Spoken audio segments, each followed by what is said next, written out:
Baik, selamat sore Bapak Ibu sekalian. Terima kasih atas kesempatannya bagi kami kelompok 4 yang terdiri dari Mas Agil, Mas Rido, Mas Ayu, dan saya sendiri Isabella untuk mempresentasikan proyek kedua kami. Kemudian untuk table of content dari proyek kedua kami adalah sebagai berikut, mulai dari task sampai dengan demo yang nanti di akhir akan dilakukan oleh anggota tim kami. Berikut adalah pembagian tugas dari kelompok kami. Dan juga pada proyek yang sebelumnya yaitu proyek 0 dan proyek 1, tim kami telah menyusun IR diagram untuk domain diklat atau pembelajaran yaitu sebagai berikut, dan juga telah disusun relational model dengan beberapa asumsi sebagai berikut. Begitu pula dengan data dictionary yang sudah kami tetapkan pada proyek sebelumnya. Pada proyek ini dilakukan pemilihan DB NoSQL untuk mengeksplorasi dua jenis DBMS, yaitu Neo4j dan Elasticsearch. Kedua sistem dipilih karena bersifat open source, mendukung integrasi lintas platform, dan sering digunakan dalam implementasi big data modern, analitik cerdas, serta sistem rekomendasi atau monitoring yang kompleks. Pemilihan dua jenis DBMS NoSQL ini dilakukan untuk memahami perbedaan paradigma dalam penyimpanan dan pengelolaan data di antara sistem berbasis graf yang kuat dalam analisis konektivitas dan sistem berbasis dokumen yang efisien untuk pencarian, indeks, dan analitik data teks besar secara real time. Mengapa dipilih Elasticsearch? Elasticsearch adalah sistem NoSQL berbasis dokumen yang dikembangkan di atas Apache Lucene. Setiap data disimpan dalam bentuk dokumen JSON dan kemudian diindeks untuk memungkinkan full text search, analisis, dan agregasi data secara cepat. Kelebihan dari Elasticsearch ini adalah mampu melakukan pencarian dan analisis teks dalam skala besar dengan respon yang cepat, mendukung distributed indexing dan replikasi otomatis untuk keandalan tinggi, dan dapat digunakan sebagai search engine, log analyzer, atau data monitoring backend, serta terintegrasi dengan aplikasi berbasis REST API. Dipilih karena sistem monitoring datanya real time, aplikasi pencarian cepat berdasarkan berbagai parameter, dan analisis log aktivitas sistem atau perangkat IoT. Tantangan serta kesulitannya ada 3 hal sebagai berikut, dengan kebutuhan sistem yaitu sebagai berikut. Selanjutnya bisa disampaikan, silakan Mas Rido. Selanjutnya saya akan bahas terkait throttle logic di Elasticsearch, yang mana ada beberapa. Yang pertama ada cluster. Nah, di sini cluster merupakan kumpulan node yang bekerja untuk menyimpan seluruh data indeks. Nah, cara buat ngelihatnya bisa get underscore cluster / help, lalu ada node. Nah, di sini instant Elasticsearch yang berjalan pada sebuah server VM, container, ataupun di laptop masing-masing ya. Lalu ada indeks. Di sini kumpulan dokumen yang diidentifikasikan secara unik dengan nama ataupun alias. Nah, indeks ini mirip dengan tabel yang ada di database. Lalu selanjutnya ada dokumen. Nah, di sini unit data kecil yang disimpan dan diindeks. Nah, ini kalau di database mirip seperti row. Nah, di sini bisa kita buat ngelihat dokumennya bisa dengan perintah get nilai / underscore search. Nah, di sini max result Windows ini di limit sekitar 10.000, tetapi kita bisa ngesetting untuk dinaikkan sesuai dengan kebutuhan. Lalu ada field. Nah, tiap field punya tipe datanya masing-masing, ada text, keyword, integer, date, boolean, dan lain sebagainya. Lalu ada mapping. Nah, mapping ini suatu data untuk sebuah indeks yang menentukan tipe data di setiap field. Jadi di sini bisa kita menentukan field tersebut, tipe datanya apa, ataupun ada penambahan field dan lain sebagainya. Oke, selanjutnya ada join di Elasticsearch. Nah, Elasticsearch ini tidak dirancang untuk menggunakan join, karena Elasticsearch itu adalah dokumen base dan dioptimalkan untuk pencarian cepat, bukan relasi antar tabel. Tetapi ada cara lain yang bisa digunakan untuk langkah-langkah yang mirip dengan join. Ada beberapa yang kami gunakan. Yang pertama ada denormalisasi. Nah, di sini semua data terkait digabung menjadi satu dokumen. Jadi sebelum masuk ke Elasticsearch, kita udah lookup ataupun udah kita join. Jadi data yang dimasukkan itu udah data yang bersih gitu ya. Lalu ada enrich, ingest, dan transform. Nah, di sini data diproses atau dimodifikasi saat masuk sebelum disimpan. Jadi proses enrich dan transform ini ada di Elasticsearch. Mungkin selanjutnya saya coba demokan terkait Elasticsearch. Baik, ini tampilan awal dari Elasticsearch. Jadi sekarang mungkin kita coba masukkan saat kita demokan terkait dengan denormalisasi tadi. Nah, di sini ada menu upload file.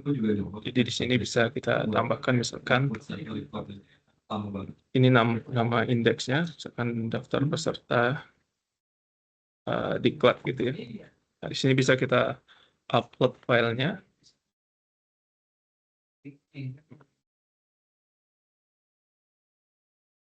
Lalu kita tunggu. Nah, di sini bisa kelihatan file yang udah ada seperti email visualisasi dan lain sebagainya. Sini bisa kita lakukan import.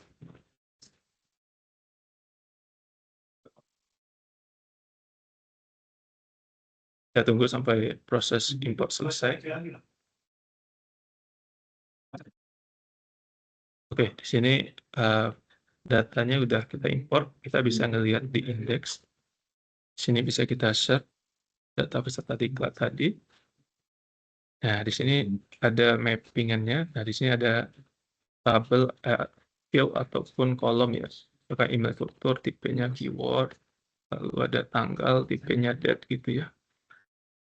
Nah, selanjutnya bisa kita tambahkan juga untuk kita panggil di discover. Nah, di sini sudah masuk. Di sini bisa kita panggil field yang kita butuhkan tadi. Seperti tadi itu kan daftar peserta diklat ya. Jadi kan ada nama pesertanya siapa.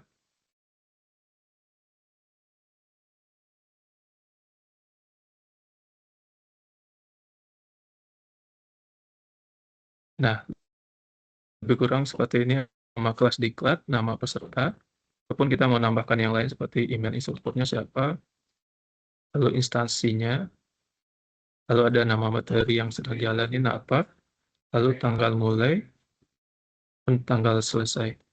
Nah, ini bisa kita lihat untuk dokumennya tadi, tapi ada juga caranya kita menggunakan DevTools.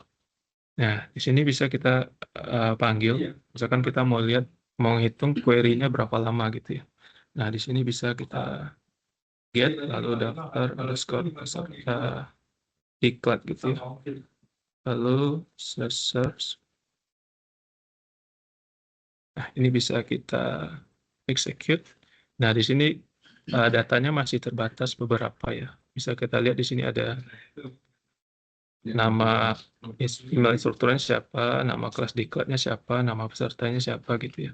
Lalu kita limit lebih banyak ya. Mungkin kita mau lihat lebih gitu ya.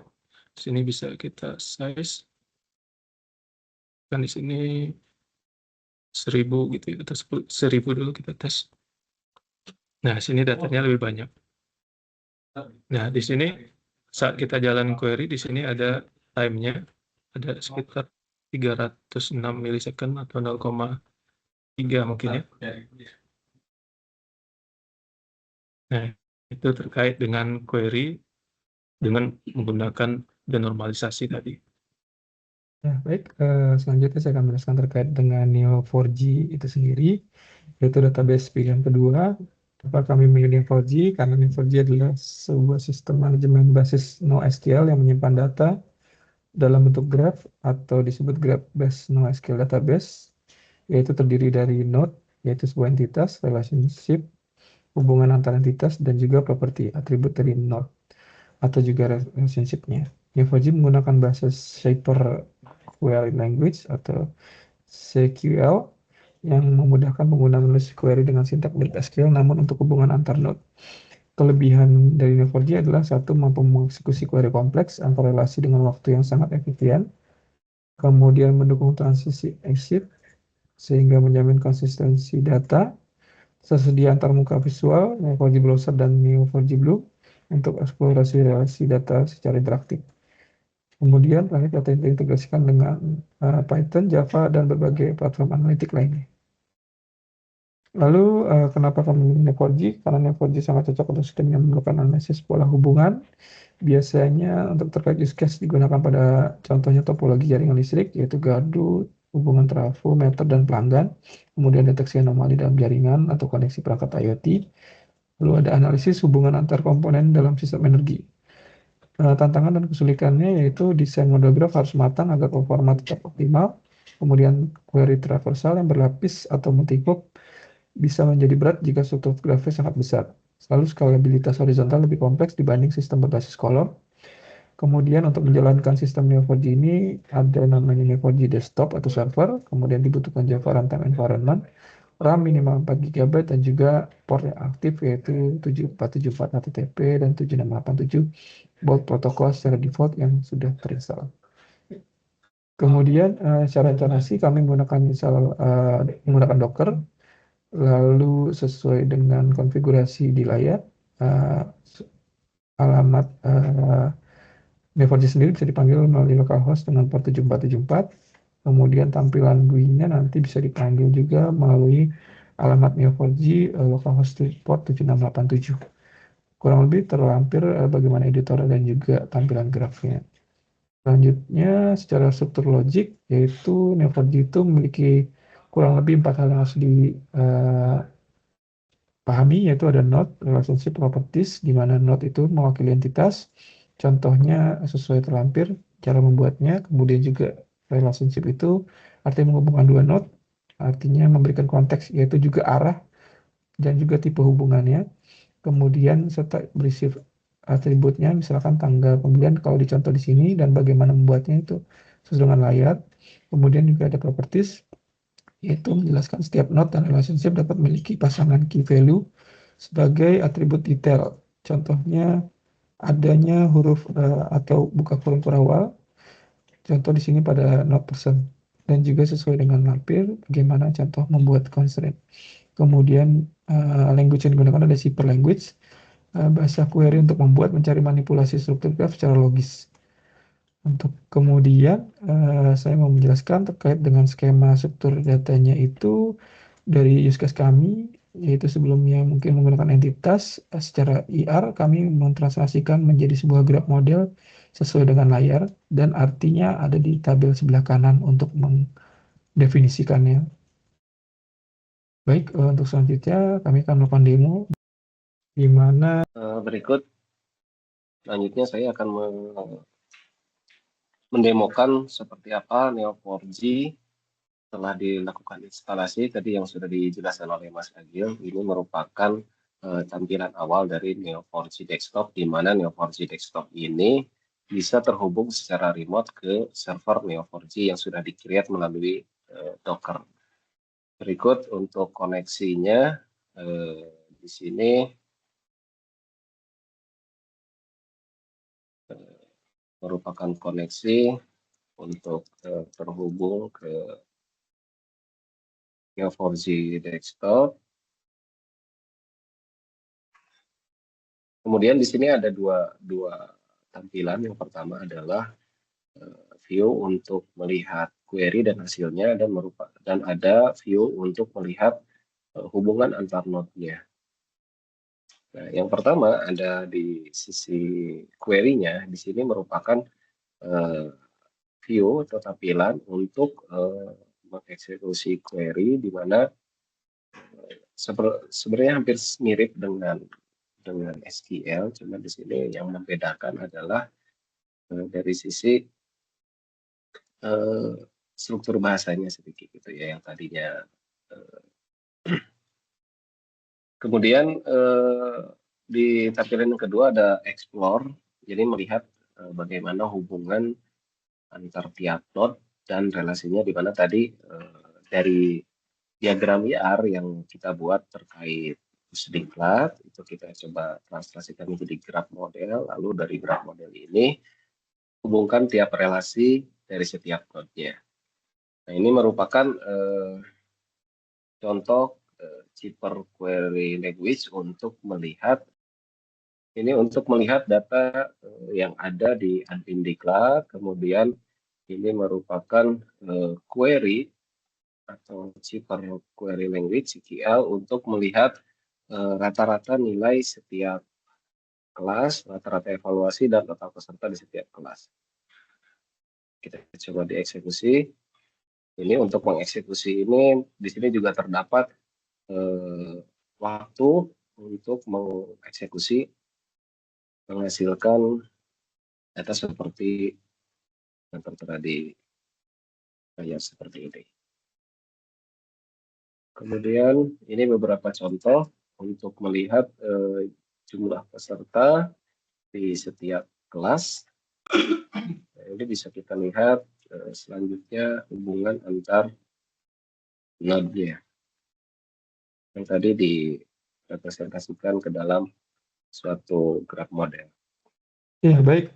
Jadi kurang lebih secara query penting yang kami running berdasarkan di hasil demo tadi kurang lebih terlampir, yaitu terkait dengan jumlah peserta yang ikuti setiap kelas, kemudian juga rata-rata nilai setiap kelas, evaluasi dan total peserta, yang dimana hasilnya sesuai dengan tadi kami demokan. Kemudian dari perbandingan 10 script yang kami lakukan di RDBMS MySQL, kami juga lakukan di Neo4j dan juga Elasticsearch, kurang lebih secara running time itu masih lebih cepat dilakukan dari Neo4j dan Elasticsearch dibanding dengan MySQL, karena dengan berbagai pertimbangan yang sudah dijelaskan pada teknologi masing-masing.